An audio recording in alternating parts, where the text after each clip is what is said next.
रक्षाबंधन पर क्यों सुनी रहती है यूपी के इस गांव में भाइयों की कलाई। रक्षाबंधन यानी भाई बहन के प्यार, विश्वास और सुरक्षा के वादे का त्योहार है। इस दिन बहनें अपने भाइयों की कलाई पर राखी बांधती है और भाई जीवन भर उनकी रक्षा का संकल्प लेते हैं। बाजारों में राखियां की रौनक होती है, घरों में मिठाइयां बनती है और भाई बहन के इस खास त्योहार के दिन एक साथ मिलकर मनाते हैं।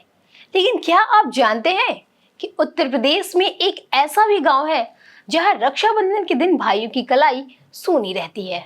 आज हम आपको बताएंगे एक ऐसे ही उत्तर प्रदेश के अनोखे गांव की कहानी जहां करीब 300 साल से रक्षाबंधन नहीं मनाया जाता है। आखिर क्यों क्यों इस गांव में भाई अपनी बहन से राखी नहीं बंधवाते हैं? इसके पीछे क्या है सदियों पुरानी कहानी और ऐसा क्या हुआ था कि पूरा एक गांव ने इस त्योहार से दूरी बना ली? तो चलिए हम आपको बताते हैं। उत्तर प्रदेश के संभल जिले में एक ऐसा गांव है जहां रक्षाबंधन का त्योहार बाकी देश से बिल्कुल अलग तरीके से मनाया जाता है। यहाँ करीब 300 साल से भाइयों की कलाई पर राखी नहीं बांधी जाती है। संभल सदर क्षेत्र में शहर से करीब 5 किलोमीटर दूर आदमपुर मार्ग पर बसे बेनीपुर चक गांव की यह परंपरा आज भी कायम है। गांव के लोगों के मुताबिक इसके पीछे एक ऐसी कहानी है जिसे आप सुनकर हैरान रह जाएंगे। दरअसल बताया जाता है कि बेनीपुर चक में रहने वाले यादव परिवार के पूर्वज कभी अलीगढ़ जिले के सिमरई गांव में रहते थे। उस समय गांव में ठाकुर और यादव परिवार के बीच काफी घनिष्ठ संबंध थी। ठाकुर परिवार में कई पीढ़ियां तक बेटा नहीं हुआ, इसलिए उनकी बेटियां यादव परिवार के बेटों को अपना भाई मानकर उन्हें राखी बांधती थी। स्थानीय मान्यताओं के अनुसार एक रक्षाबंधन पर ठाकुर परिवार की एक बेटी ने अपने यादव भाई को राखी बांधी। इसके बाद उसने मजाक के उपहार के तौर पर यादव परिवार की पूरी जमींदारी मांग ली, लेकिन यादव भाई ने इसे मजाक में नहीं लिया।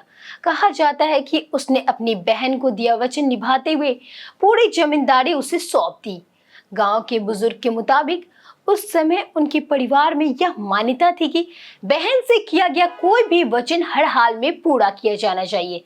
जमींदारी देने के बाद परिवार के सामने गांव छोड़ने की स्थिति बन गई।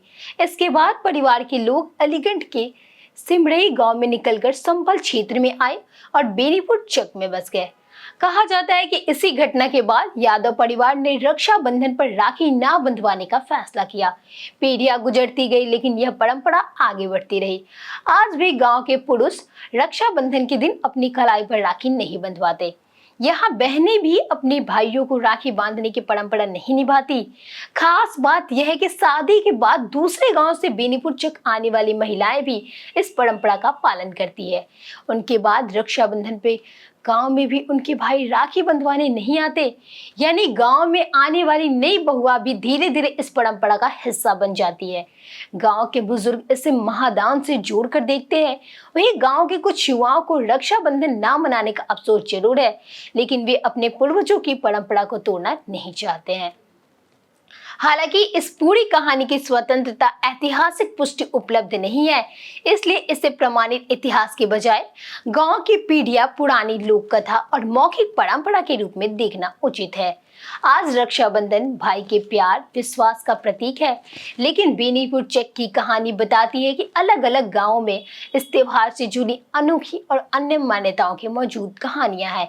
यहाँ राखी का धागा भले ही नहीं बांधा जाता, लेकिन करीब 300 साल पुरानी यह कहानी आज भी गांव की पहचान और स्मृतियां में जिंदा है।